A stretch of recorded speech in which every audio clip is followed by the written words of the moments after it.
Today we're going to talk about some pacifier shapes we've looked at a little less frequently. These are considered natural style or breastfeeding style pacifiers. First thing you'll notice about these that differs from a more conventional pacifier is the way they flare out here beyond the bulb. This has a lot to do with a concept called lip flange. Lactation consultants and feeding specialists out there are going to know all about this. But lip flange is the concept where the baby's lips flange open while breastfeeding to get an appropriate latch.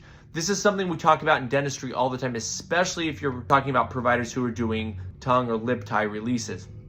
So the lip tie is going to affect your ability to flange, which affects your ability to have a competent, good latch. So these pacifiers are built with that in mind, with the idea that the lips need to flange open.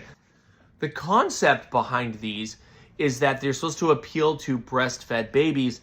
There's also some thought with these that they can encourage that flanging and they can help assist the baby develop a better latch than they might have otherwise. An important thing to understand about these is we don't have much research or understanding on them. We know shapes like this versus a more conventional shape have been studied. We know that they are better.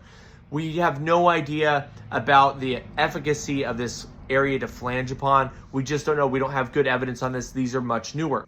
I'd love to hear your experience with these. If you have a baby that's using one of these, especially if you're in the feeding fields or just have a lot of experience as a parent, I'd love to hear your experience with these natural style pacifiers. I've only seen a couple kids using them. I've seen both these out in the wild. I've seen people using them, but not very often.